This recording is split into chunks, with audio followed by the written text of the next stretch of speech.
మనకి real estate market అయితే హైదరాబాద్లో ప్రజెంట్ డౌన్ ట్రెండ్ చూపిస్తుంది. సో మీ ఒపీనియన్ ఏంటి మేడం దీని మీద? అంటే ఎందుకు ఇది డౌన్ ట్రెండ్లో ఉంది? ఇంకా అంటే రియల్ ఎస్టేట్ మార్కెట్ డౌన్ అయ్యి ఒక 2 to 3 years అవుతుందండి. అంటే పోస్ట్ ఎలక్షన్స్ ఒక 2 years నుంచి కొంచెం మార్కెట్ డౌన్ అయి ఉంది. కొత్త గవర్నమెంట్ వచ్చినాక ఇప్పుడు 1 year ప్లస్ అయ్యింది. బట్ ఇట్ ఈస్ నాట్ అంటే ఎక్స్పెక్టెడ్ రిజల్ట్స్ అయితే లేదు. సో దానికి చాలా రీజన్స్ ఉన్నాయి. So one of the reason ఏంటంటే there is no clarity in the real estate market. ఇంకోటి హైయింగ్ ప్రైస్, హైగా పెరిగే ప్రైజెస్, అంటే వొలటైలిటీ చాలా ఎక్కువ ఉంది. ఇంతవరకు ఏంటంటే మార్కెట్ డౌన్ అవుతుంది, ప్రైజెస్ పడిపోతుంది అని జనాలు చాలా మటుకి వెయిట్ చేశారు. సో అది అవ్వట్లేదు. రియల్ ఎస్టేట్ మార్కెట్లో ప్రైస్ డౌన్ అవ్వడం అనేది ఉంటుందా మేడం? అవ్వదండి. బేసిక్లీ ఇప్పుడు ఒక ప్రాపర్టీ నేను ఒక 5 కోట్లు పెట్టి కొన్నాను అనుకోండి, దాని మీద కన్స్ట్రక్షన్ కాస్ట్ ఎంత అవుతుంది అన్నీ యాడ్ చేసే కదా వాళ్ళు సెల్లింగ్ ప్రైస్ పెడతారు.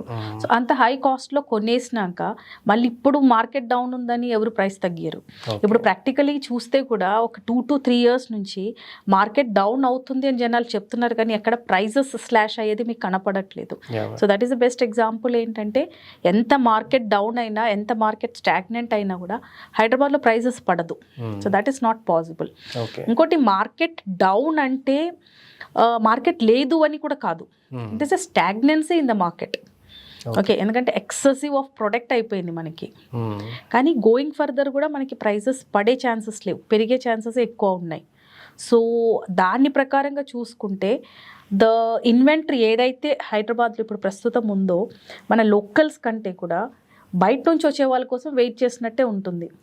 So you cannot say that the market is down, the market is stagnant. అది ఇది ఎంతకాలం కొనసాగుతుంది అంటారు? ఇంకా నెక్స్ట్ 4-5 years మార్కెట్ ఇలానే ఉంటుందండి.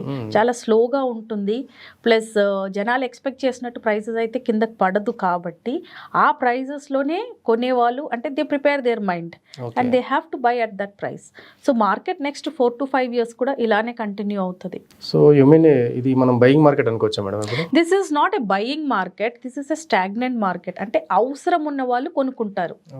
సి బయింగ్ మార్కెట్ అంటే మార్కెట్లో ఏదో ఒక కాంపిటేటివ్ ప్రైజ్ లేదంటే మరీ అట్రాక్టివ్గా ఏదైనా కనపడాలి జనాలకి. ఒక 2 to 3 years back buying market ఉండింది, ఎందుకంటే కొత్త ఒక రకమైన కమ్యూనిటీస్ హైదరాబాద్కి రావటం. ఇప్పుడు స్కై స్కేపర్స్ గురించి మాట్లాడుకుంటే 50-60 floors మనకి ఎప్పుడు హైదరాబాద్లో లేదు. సో ఒక 4-5 years బ్యాక్ ఇది ఎప్పుడైతే మనకి హైదరాబాద్లో ఇంట్రడ్యూస్ అయ్యిందో దట్ వాస్ బయింగ్ మార్కెట్. ఎందుకంటే పీపుల్ వేర్ ఎగ్జైటెడ్, కొత్త ప్రోడక్ట్ అంటే నా ఇల్లు 40th floor అంటే అదొక రకమైన ఎగ్జైట్మెంట్ పబ్లిక్కి. కానీ ఇప్పుడు ఏంటంటే అవసరం ఉంది, నాకు ఇప్పుడు ఇల్లు కొనుక్కోవాలి అనుకున్న వాళ్ళు మాత్రమే they are buying the houses అనమాట. But again market, Hyderabad market going further ఎలా ఉంటుంది అంటే it's not basically for the local people. Hyderabad is nothing but a metro. Okay, మెట్రోకి ఈక్వల్గా మనం కూడా డెవలప్ అయిపోయాం. And the Hyderabad market is on auto pilot mode also. దానికి తోడుగా మనకి ఇన్ఫ్రాస్ట్రక్చరల్ గ్రోత్ కానీ, మనకి ట్రాన్స్పోర్టేషన్ అంటే మనకి రోడ్స్ కానీ, ఫ్లైఓవర్స్ కానీ, మెట్రో యాక్సెస్ కానీ, ఎయిర్పోర్ట్ కానీ అన్నీ చూసుకుంటే going further Hyderabad market will only grow. కాకపోతే మీరు నేను అనుకున్న మార్కెట్ కంటే కూడా బయట నుంచి వచ్చి చూసిన వాళ్ళకి Hyderabad looks very very attractive.